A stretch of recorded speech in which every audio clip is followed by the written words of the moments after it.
పడుకోవడానికి పోవడం లేదే. ఏం చేశాడు రాత్రి? రాత్రి నీతో చెప్పాలనుకున్నానే. సుమతి కూడా నీకు ఫోన్ చేయాలని ఫోన్ తీసింది. ఆ టైంలో నీకు ఫోన్ చేస్తే నువ్వు బాధపడతావని నేనే వద్దని ఆపేశాను. నాకు ఫోన్ చేయడానికి ఆ టైము ఈ టైము ఏంటమ్మా? ఎప్పుడు ఏ అవసరమైనా ఫోన్ చేయమని చెప్పాను కదా. అది కాదే, నువ్వు అత్తారింట్లో ఉన్నావు. మీ అత్తయ్య ఏమన్నా అంటే బాగోదు అని. అత్తయ్యతో మాటలు పడ్డం నాకు అలవాటే కదా. మన ఇంట్లో పరిస్థితి గురించి చెప్పడానికే కదా నువ్వు ఫోన్ చేస్తావు. ఇంట్లో నేనేదో ఒకటి చెప్పుకుంటానుగా. నువ్వెందుకు నాకు చెప్పడానికి ఇబ్బంది పడడం? అమ్మా చెప్పమ్మా, ఏం చేశాడు వాడు? రాత్రి వాడు తాగొచ్చాడమ్మా.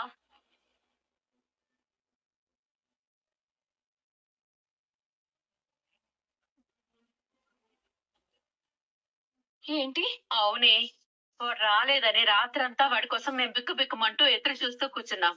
తీరా చూస్తే వాడు తాగొచ్చాడు. ఎందుకురా తాగొచ్చావని అడిగితే గుణగాడు పార్టీ ఇచ్చాడని చెప్తున్నాడే. అయితే మాత్రం ఎందుకు తాగాలి? పోనీ లేని వదిలేస్తుంటే మరి శృతి మించిపోతున్నాడు. అప్పుడే గట్టిగా బుద్ధి చెప్పాల్సింది కదా. మేమేదైనా అడిగితే కోపగించుకుంటున్నాడు మీనా. గట్టిగా మా మీదే అరుస్తున్నాడు. మేం మాత్రం ఏం చేయగలం వాణ్ణి? ఇలాంటి రోజు ఒకటి వస్తుందని అల్లుడు గారు ఆ రోజు ముందే చెప్పారు. మనమే, వాడు చిన్న పిల్లోడు, వాడికేమీ తెలియదని మనమే వెనకెత్తుకొచ్చాం. ఇప్పుడు ఈ విషయం అల్లుడు గారికి తెలిస్తే అస్సలు ఊరుకోరు. వాణ్ణి ఏం చేస్తారో నన్ను భయం వేస్తుంది. నువ్వైనా కాస్త వాడికి ఏదో ఒకటి చెప్పవే. మనం ఎవరని చెప్పినా వాడు వినడని నాకు అర్థమైపోయిందమ్మా. వీణ్ణి కాదు, ముందు ఆ గుణగాడికి బుద్ధి చెప్పాలి. వాడితో ఎందుకమ్మా గొడవ మనకి? అసలే వాడొక పెద్ద ఎదవా. ఏం చేస్తాడమ్మా? నా తమ్ముడు జీవితాన్ని నాశనం చేస్తుంటే చూస్తూ ఊరుకోవాలా? మన బంగారం మంచిదైతే ఆ గుణ అయినా వాడిని ఏం చేయగలుగుతాడే? మనం వీణ్ణి ఏదోటి నచ్చి చెప్పి మార్చుకోవాలి. లేదు లేదు, నేను గుణతో మాట్లాడతాను. వాడి తోక కత్తిరిస్తే వీడికి బుద్ధి వస్తుంది. అది కాదమ్మా. అమ్మా, వాడికి ఎలా చెప్తే వింటాడో అలాగే చెప్తాను. నువ్వేం భయపడకు, నాకేం కాదు. అయ్యో మీనా,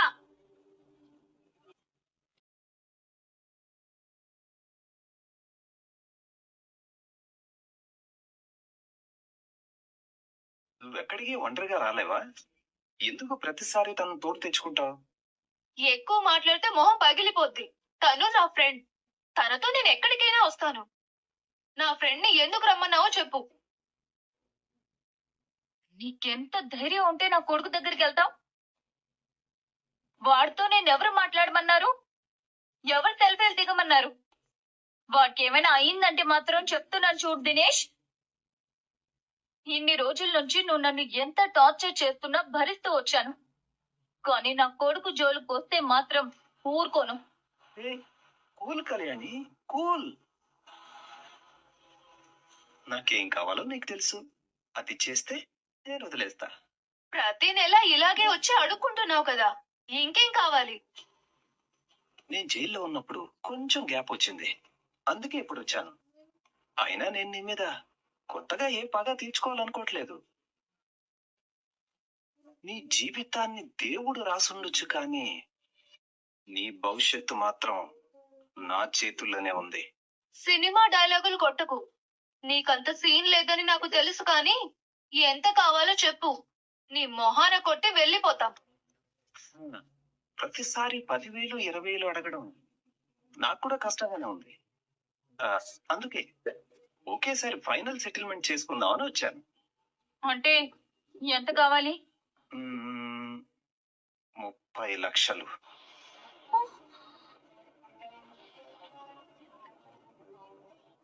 30 లక్షలు ఇస్తే నేను ఇంకెప్పుడు డిస్టర్బ్ చేయను, సరేనా? హలో, డబ్బులు ఏమైనా చెట్లకు కాస్తున్నాయా? 30 లక్షలు అంటావేంటి? అంత డబ్బు నేనెక్కడి నుంచి తీసుకురావాలి? ఇప్పటికే మా షాప్ నుంచి నువ్వు పట్టుకెళ్లిన వస్తువులకి నేను ఈఎంఐ కడుతున్నాను, తెలుసా నీకు?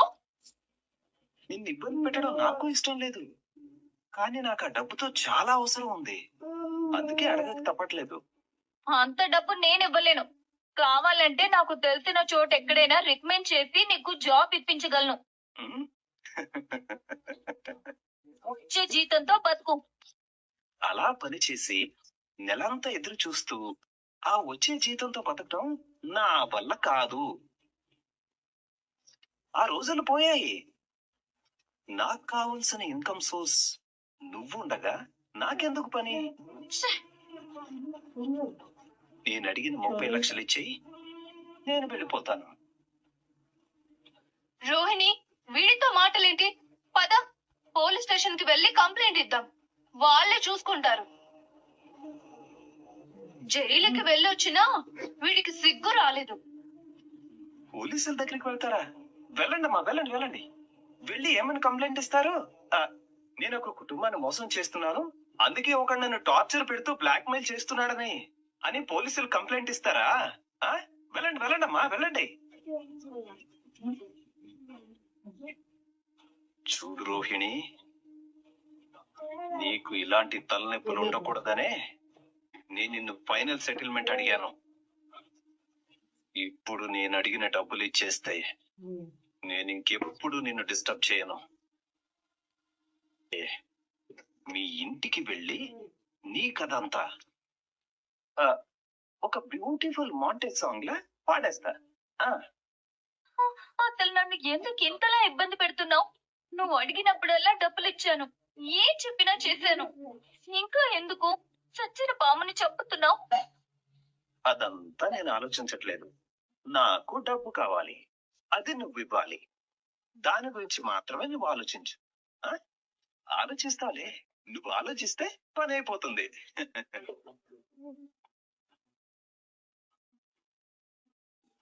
వీడిని ఏదో ఒక లారీ గుద్ది చంపేయాలి.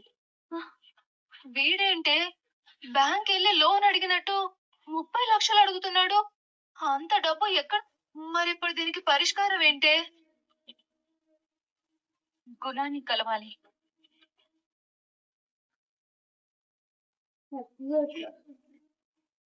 ఏమైందన్నా? ఆ శివగాడు అన్ని సగం సగం పని చేసిపోతాడు. ఫోన్ చేసి రమ్మని చెప్పు. రాడు.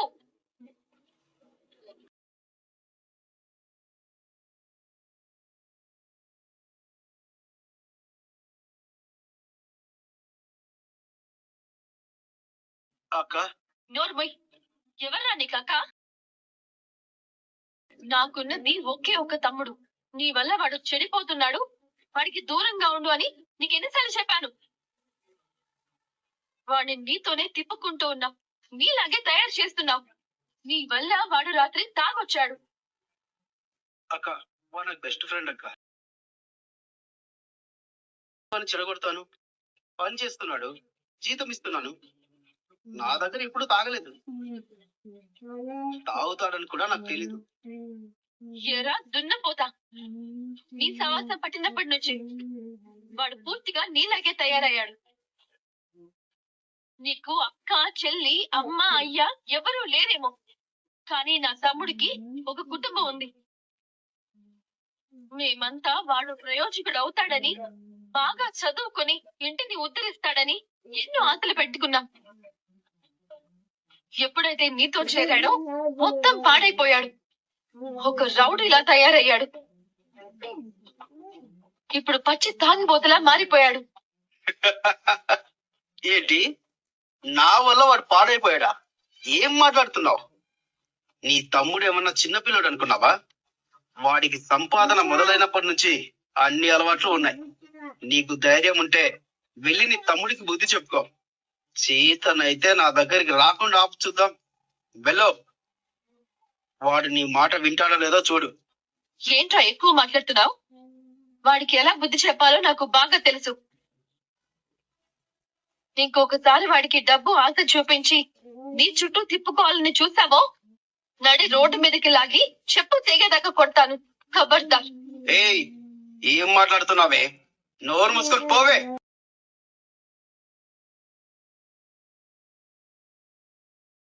ఏమన్నావా? పోవే అంటావా? నన్ను అంత మాట్లాడావా?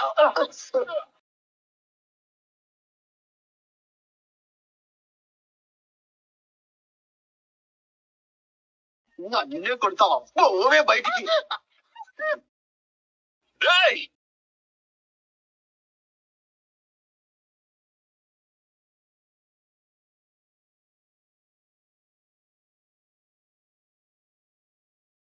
మీనా మీనా మీనా మీనా నీకేం కాలేదు కదా?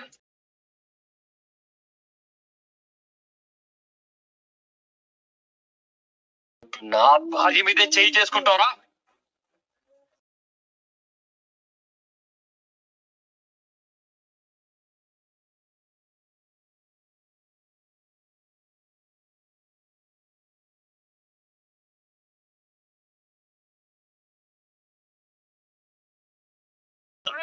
ఈ చేతనే కదా నా భార్యని పుట్టింది.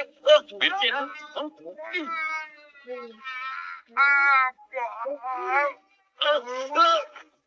నీకు ఒక చేయి కాదురా, నీకు జీవితాంతం గుర్తుండాలంటే శివగాడికి విరిచినట్టు ఒక్క చేయి విరిస్తే సరిపోదు.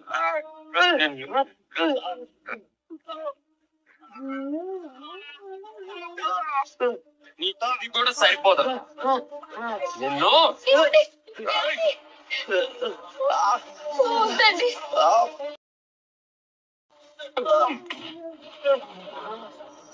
జాగ్రత్త, మా జోలికి వస్తే ఏం జరుగుతుందో నీ రెండు చేతులను అడుగు. శివగాడు మళ్ళీ నీతో కనిపిస్తే నీ చావు కాదు.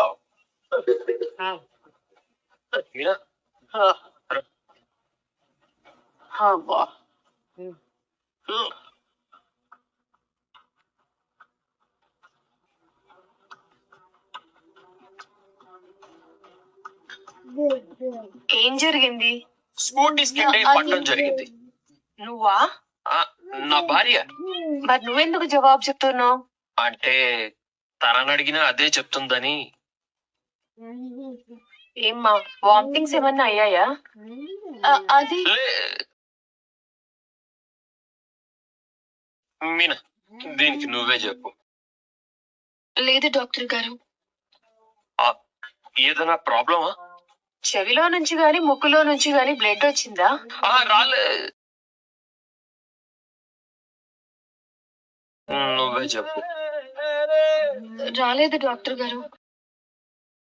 ఏదైనా ప్రాబ్లమా? తల తిరగడం గాని. దీనికి నేను చెప్తాను. కాసేపు మైకో వచ్చినట్టయింది డాక్టర్. ఏదైనా ప్రాబ్లమా? ప్రాబ్లమే. స్కానింగ్ చేయాలి. స్కానింగ్ అంటే లోపల ఉన్న మెదడు బయటికి కనిపించేలాగా ఫోటోలు తీస్తారు, అదేనా డాక్టర్? అదే. అంత ప్రాబ్లమా డాక్టర్?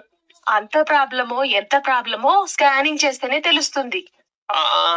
అయితే తీయండి. వద్దండి డాక్టర్ గారు. తలకి గట్టిగా తగలడంతో కాస్త మైకో వచ్చిన మాట నిజమే, కానీ ఇప్పుడేం లేదు. లేదు, వెంటనే పుర్రెల ఫోటోలు మెదడు ఫోటోలు తీయండి డాక్టర్. డౌట్ ఎందుకు? సరే, నర్సుని పంపిస్తాను. అపాయింట్మెంట్ ఫిక్స్ చేసి వస్తుంది. త్వరగా. మెదడు ఉంది కాబట్టి ఖర్చు నాది, మెదడు నీది, స్కానింగ్ వాళ్ళది. నేను బండి మీద నుంచి కింద పడ్డానని అబద్ధం ఎందుకు చెప్పారు? రెండు కారణాలు ఉన్నాయి. ఒకటి గొడవ ఏంటంటే పోలీస్ కేసు అవుతుంది. రెండోది నా పెళ్ళాన్ని వాడెవడో తోసేసాడని చెప్పడానికి సిగ్గేసింది. ఒక్క చేయి విరిగినా రెండు పనులు చేసుకునేవాడు. రెండు చేతులు విరిగిపోయాయి కాబట్టి వాడి పనులు ఇంకొకరు చెయ్యాలి. అంతకంటే శిక్ష ఇంకోటి లేదు. అది వాడికి జీవితాంతం గుర్తుంటుంది.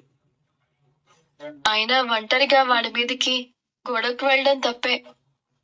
నేనే ఏది ఆలోచించకుండా తొందరపడతాను. నువ్వు నాకన్నా 4 రెట్లు ఎక్కువ తయారయ్యావు. దీపావళి రోజు సత్యభామలా బాణాలేసావు కాబట్టి వాడు ఎదిరించలేకపోయాడు.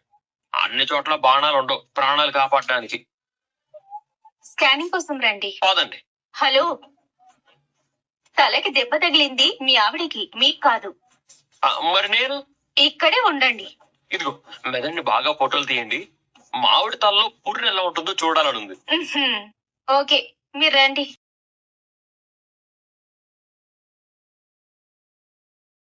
ఈ నర్సం ఎందుకు నవ్వింది? బెల్లం తలలో పుర్రె చూడాలని ఉందంటే అంత తప్ప. అదేం ఆనందం అనుకుందా?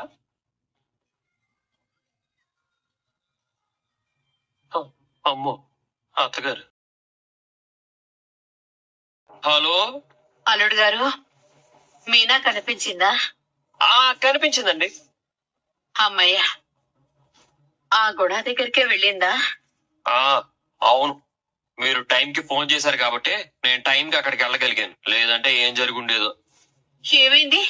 మీనా ఎక్కడుంది? మెదడు ఆ? ఆ లేదు లేదు పుర్రే. ఏంటి? మీరేం భయపడకండి, మేము ఇప్పుడు హాస్పిటల్లో ఉన్నాం. ఏంటి? హాస్పిటల్లో మా మీనాకేమైంది? చెప్పండి, మీనాకేమైనా అయిందా బాబు? గుణగాడితో గొడవైంది. ఆవేశంలో వాడిని 4 పీకింది. వాడు మీనాన్ని తోసేశాడు, తలకి దెబ్బ తగిలింది. అయ్యో, ఏమండి మీరు ప్రతిదానికి అనకండి. ముందు మీకేమవుతుందోనని భయంగా ఉంది. పెద్ద దెబ్బేం కాదు, డాక్టర్ గారు ఎలాంటి సమస్య లేదని చెప్పారు. నేను వెంటనే తనని చూడాలి. ఎక్కడ, ఏ హాస్పిటల్? అది ముందు చెప్పండి బాబు. చిన్నగంపకి అదే సుమతికి లొకేషన్ పెడతాను, రండి. మీ ముద్దుల కొడుకు చేసే సావాసాల వల్ల ఎలాంటి పరిస్థితి వచ్చిందో మీకు తెలియాలి, రండి. ఏవయ్యా, చూస్తున్నావయ్యా మా కష్టాలు. మమ్మల్ని వదిలేసి నువ్వు వెళ్ళిపోయావు. ఇప్పుడు చూడు నీ కూతురికి ఎలాంటి పరిస్థితి వచ్చిందో. పాపం, దానికి పెళ్ళాక కూడా పుట్టింటి గురించి ఆలోచిస్తూ మమ్మల్ని గట్టున పడేయాలని ఎంతో తపన పడుతోంది. మా కష్టాలు తన భుజాన వేసుకొని ఇంకా మా భారాన్ని మోస్తోంది.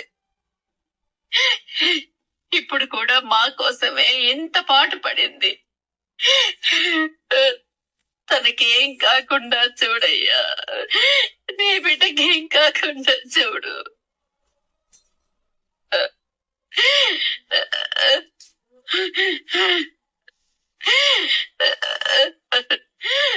ఎందుకు ఏడుస్తున్నావమ్మా?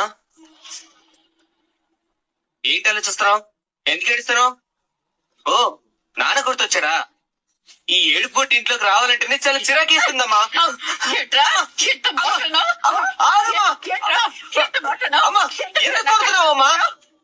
అసలు ఎందుకురా నా కడుపులో పుట్టావు? నేనేం పాపం చేశాను? నీ వల్ల మేము ఎన్ని ఇబ్బందులు పడుతున్నావో తెలుసా నీకు? బానే ఉన్నారు కదమ్మా, ఇప్పుడు ఏమైందని నన్ను ఇలా కొడుతున్నావు? నేను మనిషి అనుకున్నావా, పశువులు అనుకున్నావా? పశువులు నీకంటే చాలా మేల్రా. అవి పెట్టిన గడ్డి మేసి సావిళ్ళు పడుంటాయి, నువ్వలా కాదుగా. అమ్మా, నువ్వెన్నైనా పడతానని ఎలా పడితే అలా మాట్లాడకు. నువ్వు చేసిన పనికి నిన్ను చంపినా పాపం లేదురా. నువ్వు పురుగులు పట్టి చేస్తావు, నాశనం అయిపోతావు. నీకు నా ఉసిరి తగ్గుతుందిరా. ఇప్పుడు నేనేం చేశానని ఎందుకు అలా అరుస్తున్నావు? తల్లి వయ్యండి కొడుకునని కూడా చూడకుండా శాపనార్థాలు పెడుతున్నావు. ఒరేయ్, ఆ గుణగాడు మంచోడు కాదు, వాడితో కలిసి తిరగొద్దు.